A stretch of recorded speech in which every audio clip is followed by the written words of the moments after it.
Hey y'all, I'm Evan and this is Magnolia and Sunlight, and welcome back to day 2 of DIY or Die, where we're going to be making a Halloween themed DIY project every day in the month of October. So in the end of yesterday's video, I said that we were going to be making something else that you can hang, and that was your only spoiler, and I said to place guesses in the comments. If you guessed a Halloween wreath, then you were correct. So I think a wreath is a really great way to start your holiday decorating, any holiday that you're celebrating actually. They are customizable, they're easy to make, and we can use a lot of things from the thrift store to make them. So we're not buying a bunch of new stuff, or we can reuse pieces that we already have. A lot of us have wreaths that can be taken apart and put back together in a whole new way. So I challenge you to try and make a wreath that is 100% from the thrift store. I would love to see it. Today, my inspiration comes from Pinterest. I have had this wreath pinned for years, and while this one is absolutely massive, we're going to be making a little bit of a smaller one because I did pick this wreath form up at the thrift store. So we are limited by what I could find thrifted and what size wreath forms they had. And I also really loved this more minimal, like ghost one, and we'll get into that in just a second. But let's dive into our supplies. So, of course, you're going to need a wreath form. And I did thrift this one. The tag says that it was $8.49. You can bet that I did not pay almost $9 for a thrifted wreath form, even though this one is quite nice. It's very sturdy. I love the color. It's like a whitewashed. It's going to match our theme of creams and pinks really well. And that way, if I don't fully cover this wreath form, it's still gonna look good when you can see it through the dried florals. And so I had a coupon for this, so it was more like $5, which I think is a fair price for a thrifted wreath. But you know your budget, you know your thrift stores, find what works for you. That was just what I picked up. And then I did scour all of the thrift store because I wanted to make a fully thrifted wreath. But that's not going to be the case this time. We have a good, healthy combination of craft store goods, stuff out of my personal stash, and some thrifted items because I'm on a timeline so I can get this done for you and hopefully inspire you to make the fully thrifted wreath. So I did get these pumpkins. These were $2.50 at the same thrift store at the same time. And I think these are just going to be perfect to pop on. Additionally, I got some fun like 3D pieces. These were this was from Michael's and these were from Amazon. I will link everything I can down below, so if you want to make this identical piece, you can make it. I loved that on our inspo picture there was this little tombstone, so I was like, I'm gonna do that, and I plan to paint it here with this pink. This is Folk Art Crushed Coral. It is one of my favorite like terracotta-y pink colors. I use it a lot. And so I think this will be a very cute addition. And then it will also match the little mushrooms that I picked up. And so that'll tie all of that together. And then these bats, man, these bats. So my inspo picture of these ghosts, I could not for the life of me find a bunch of wooden ghosts at my local craft store. And I couldn't find ones that were the right shape or size that I liked on the internet. So I ended up ordering bats thinking, I'll make this my own. I don't want to recreate the ghost wreath when I can do bats. It'll kind of make it a little more unique. Only to realize that my original inspo picture was bats all along. So unfortunately that didn't go to plan, but I am going to paint those with my Folk Art vintage white in a matte, and this will also match basically our pumpkins and all the other things. So these will be cream bats, and then we'll have a pink tombstone. From the craft store, if you can't thrift it, I say find it on the clearance aisle. And so this is a big bunch of pampas grass, the thing that is making me sneeze like no other right now. It does shed, so I'm going to use it because I like the aesthetic, but if you don't want to deal with the mess, I get it, skip the pampas grass, but I got 2 packs of this. And then I went on a sale weekend because that's the only way that I buy faux florals is when they are heavily discounted. So we ended up with some like grass, which is, this is real, I think It's like corn stalks basically. So we ended up with a bunch of this. You want something that's more of a filler that's going to take up a lot of space. And then I used these in my wedding last year, and I cut them up because they were really great, like filler pieces, obviously for a wedding. But you can cut them up and you don't have to use the whole thing. So I have a few of these. I have a few faux oats. I also just went to the grocery store today, and they have real ones of this, and they have real, is it bunny grass? But they were like $7 a bundle. So if I need to fill it in, I know where I can go. You can check your grocery store. In the florals aisle, some of them are carrying dried florals for fall, if you don't want to go to the craft store. And then on the aisle with all of the like floral picks, I got a bunch of mushrooms because I love mushrooms. They will continue to make an appearance throughout this entire month in our craft projects. I got some little pumpkins. Our inspo picture used a lot of white berries, which isn't really my vibe, but I thought these pumpkins would be a good texture difference, which is why those berries work in that original wreath, is that you have all the fluffy stuff and then you have the berries, and it's that texture difference that makes it look beautiful. So I thought, since we're going very Halloween for this, pumpkins were the way to go. And then we got some of these like fluffy, feathery things. Again, this is just a really good filler. And more oats, I guess. And then this is a piece of the grass that fell out.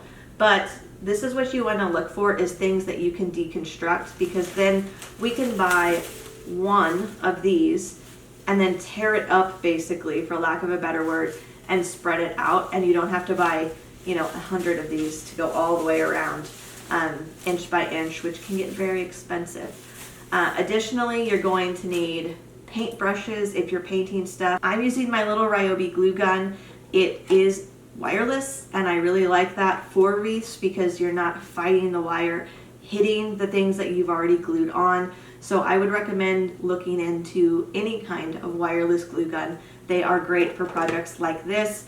Of course, this one is on a battery, so if the battery dies and we are in a flow, I also have my crusty glue gun ready to go. This one made an appearance in the Day One project, and it's been through some stuff. It's been my go-to glue gun for quite a while, and she's crusty. Her name is Stanley, and she's crusty, and she doesn't even have a kickstand anymore. So, she is what she is, but she works, and we're not going to throw away a perfectly good tool. So here is our bundle of fun, and now we have to start gluing. But I recommend, before we even do that, to paint all the things you need to paint, because those need to dry, and it stinks to wait at the very end for dry time. So let's paint our stuff, get those drying, and then we can start assembling the wreath with all of our background filler fluff.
Drying off to the side.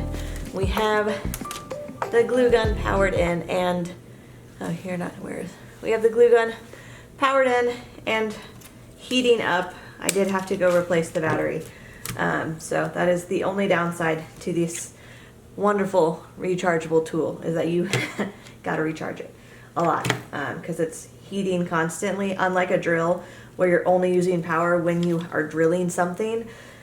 This is like got the heat coil that's constantly heating up. So that's the only downside. So let's start on our wreath. We've cut off our price tag because we don't want to deal with that later. So that can go in our little trash pile.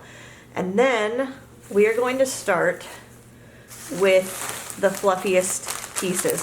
And for me, I'm going to go ahead and get this pampas grass out of the way with as little shedding as possible. Okay, so now this is obviously way too long, so I'm going to go through, and this is 3 pieces, and I'm actually just going to cut on a diagonal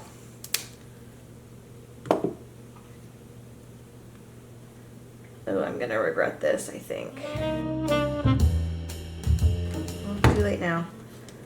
We're just gonna have to vacuum and make pieces of this that we can use throughout.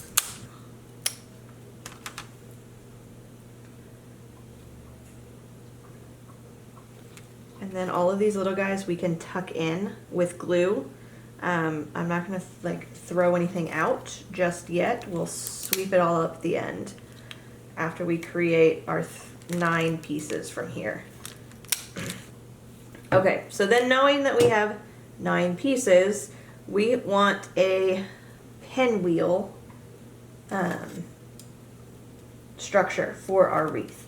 So we're gonna go through and from the outside, because this is our bottom layer, so we don't want to start here and then build up. We want to start down here and then build over.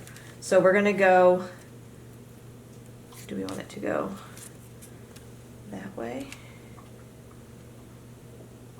or that way? Let's go down. I don't know why, but down seems to be what makes sense to my head right now.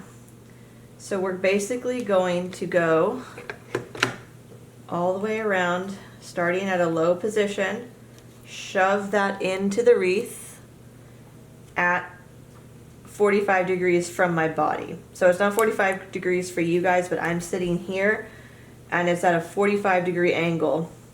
And then we're gonna shift, move this over. We might need to get a little bit of a bigger workspace going. All right, so this is the bulk of our pampas grass. And we are at the stage of the project that I like to call the ugly bird stage, ugly baby bird stage of the process. All DIY projects have a point like this where you get to the ugly baby bird stage. Unfortunately, because of the nature of pampas grass, this one just actually kind of looks like an ugly baby bird. But additionally, I forgot how much I hate pampas grass. It's been a long time since I worked with it. It was very trendy like 5 years ago. But I needed a nice autumnal filler and it was on sale. So I did it and I forgot how much it sheds. Look at this, this is all seeds. Don't put these outside. I don't know if these are inoculated or not, but I hear pampas grass is super invasive. So I'm gonna vacuum them all up. But as you cut it apart, it falls apart. So we have all of these individual pieces that I am bundling up and then using a pretty decent glob of hot glue and then trying to avoid catching my hands on fire, I'm filling in these gaps. Because this is usable material, even though it's not attached to a main stem, and they all glue on, and some of them are quite long. So we're gonna get some of that length and fill in the spaces that aren't full. And then I'm gonna put this one here, because I feel like that's kind of a gap. And of course, this is just our background. We have so much more to fill in. So yes, it's not perfect. We are going to build on top of this. This is just the very, very background. Then we are going to build up the midground and the foreground, kind of like you would do a painting or a planter bed. This is all the very similar skills. If you can do one, you can do the other. Oh, here's another good piece. I keep finding chunks that are usable. I don't want to not use them because I'm never going to use this stuff again. famous last words, right? Catch me at Christmas when I'm doing something else with pampas grass. Okay.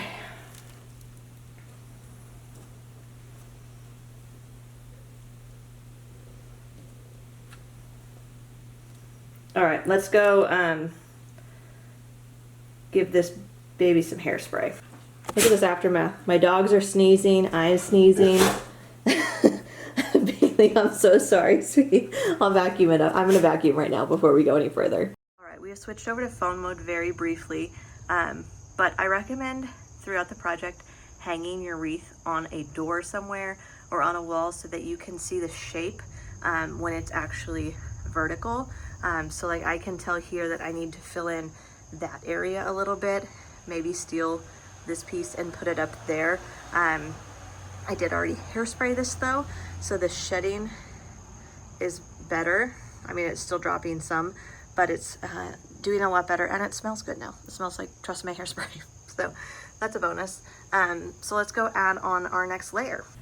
Okay, so we just came back in from doing a door check, and I noticed that like this area was looking a little pale, like a little empty, as was this one. There's some longer pieces that didn't, you know, I don't know. Something happened and they aren't as long here and here. So these are left over from that bundle of stuff from my wedding, and they match pretty close. So I'm gonna go ahead and fill in here with a couple of these.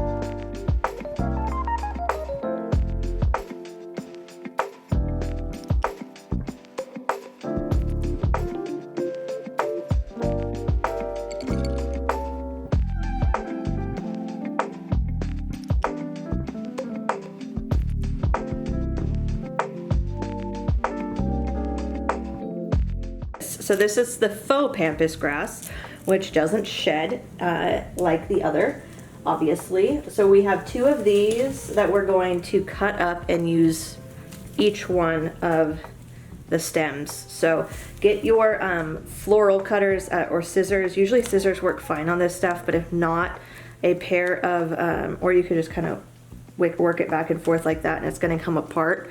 But if you don't wanna do that, you can always get a pair of wire cutters. Okay, so all of these are now broken up, and you don't have to be like mathematically specific because nature is not, and we do want this to look natural, but we don't want to go as fast and loose with the background as we do with the midground.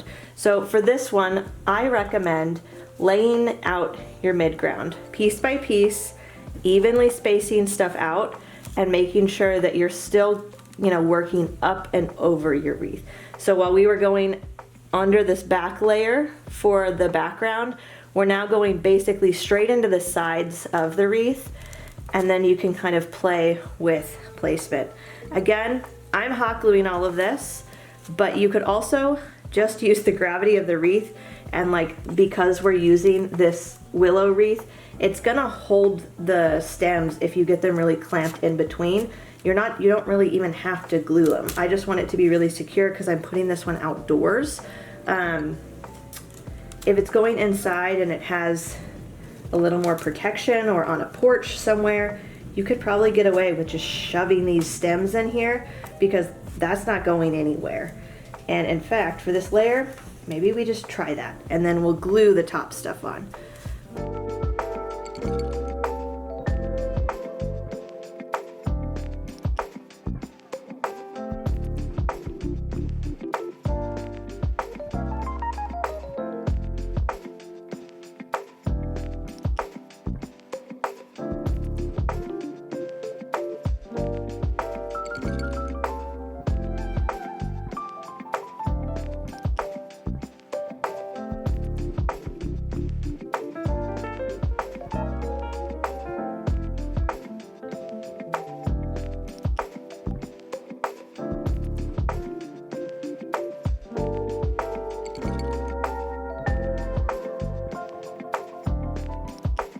So we have that part of our midground, and we're gonna start working between the midground and the foreground and building up this. Obviously, we don't wanna see this when we get there, or get to the end. So I've cut the stem off of this one, and I've bent it at basically a 90-degree angle. And I am going to pop a little glue because this one is gonna hit gravity a little differently than the ones on the outside. And we're gonna push this straight through. Find a good gap in the willow and then go straight down. This is where we're at. We have our oats at midnight, noon, 3, 6, and 9, and our midground is basically built. So now we're gonna start building on top of that using these really fluffy little guys. Taking off all of the orange stickers that are very much gonna show through if we leave them on. And keep going in the same pattern. I almost went in the opposite direction. That would not have looked good. We're gonna start fluffing these out.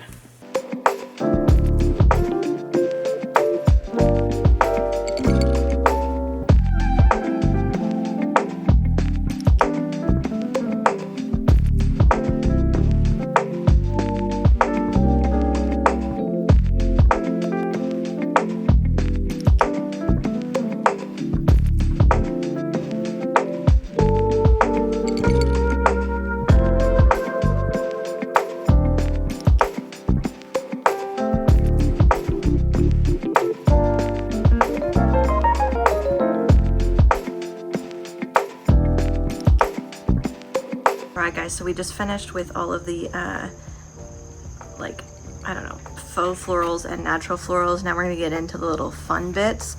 But again, this is our door test so that I can see where the gaps are, but it's actually looking pretty full. I do think like right there, I need to fix something.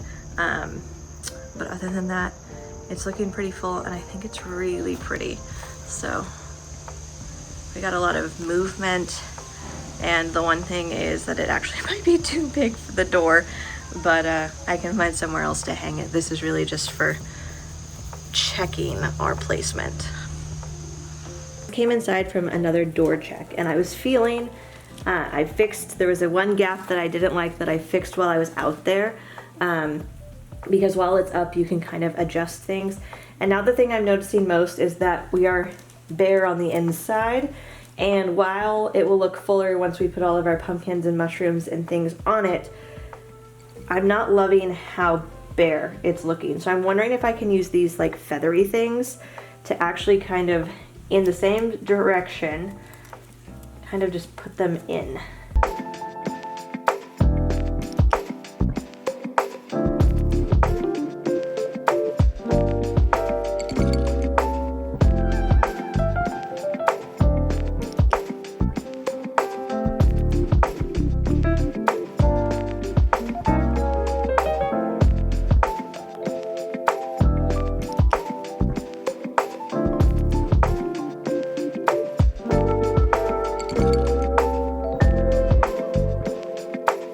We have all these pumpkins and they don't have a great way to attach to the wreath, right? Because everything else has a stem. But what you can do is save all of these wire pieces that we broke off earlier because they're trash otherwise. These are the pieces of the bottom of the pampa grass stakes. These are natural. They're almost like a bamboo. They're just like a strong grass. And what you can do is with very little pressure, you can force those to be like a floral pick. So now we can cut this to the length we need. We have a little more glue surface and all the pumpkins aren't just gonna be like popped on like that. They're actually going to be 3D. These ones will be bendable. These ones will be more stagnant, but let's, you know, get used to using the pieces that we think are trash. We could have thrown these in the compost or just in the garbage, but really later on in the project, they end up being really useful.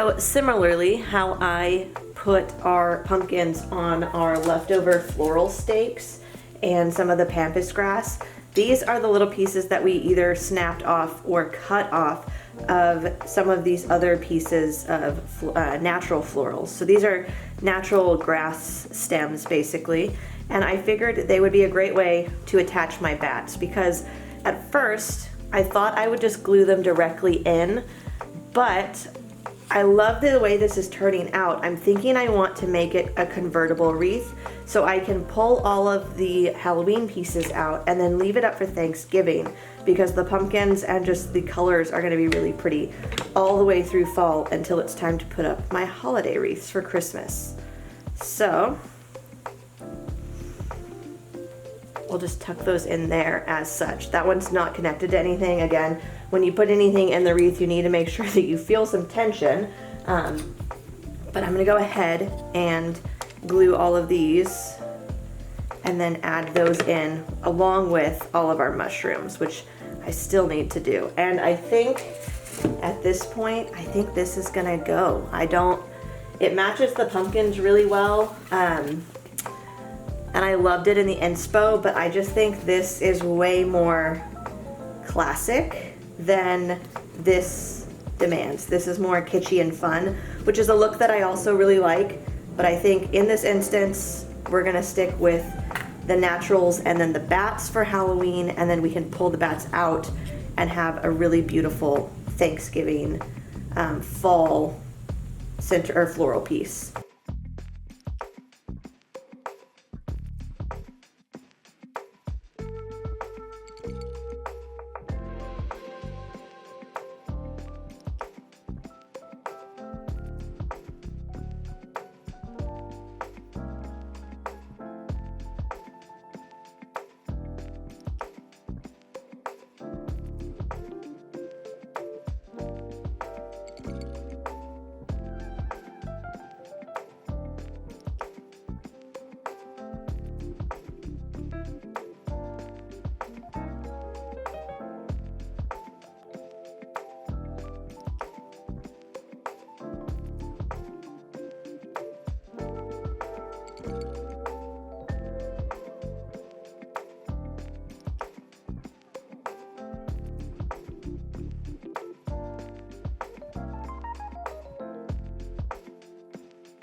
Alright guys, so here's our finished project. I am really excited about how it turned out. It did grow a little bit wider than I expected, but I think the impact that it gives is just incredible, and it gives you a little bit more of a subdued feel for Halloween. So if you don't really want those oranges and blacks, all of the glitz and glitter, this is a really fun way to do Halloween without screaming haunted house or kind of tacky Halloween, I guess you could say. This is a really nice neutral way, and then we have these beautiful pops of this like rose pink. And I did, after the gym, end up running and picking up a few more of these mushroom picks. I just thought we needed a couple more, and then pulling that pink out with the bats. And then when it comes to the bats, I'm really excited to say that the day 2 project is a 2-for-1, because we can pull all of these bats out. None of them are glued in. I just used the tension of the willow wreath to kind of poke those picks that we made into the wreath, and we can pluck all of them out, and I'm going to leave this up through Thanksgiving once I take all the bats out, because it's just too pretty. It screams fall, it screams luxury, and once we take all the bats out, the kitschy Halloween will go away and we can use it through another holiday season. And then once we're done with that, I will store it probably in a really large garbage bag or a wreath bag if I can find one. Those are usually available at the thrift store right after the holidays. So again, I just want to make sure that you guys are making things your own. It's really easy to just carbon copy something off of Pinterest or Instagram. If you want to carbon copy this, you totally can, but it's nice to, you know, you could do like sage green pumpkins and sage green bats if the pink isn't your vibe. Or you could do a mustard color or a lavender, and that just makes the same wreath. It's going to completely look different in your space.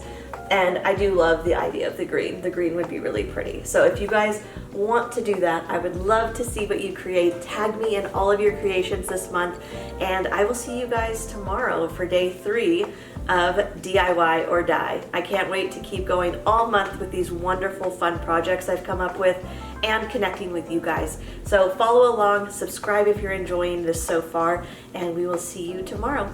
Bye.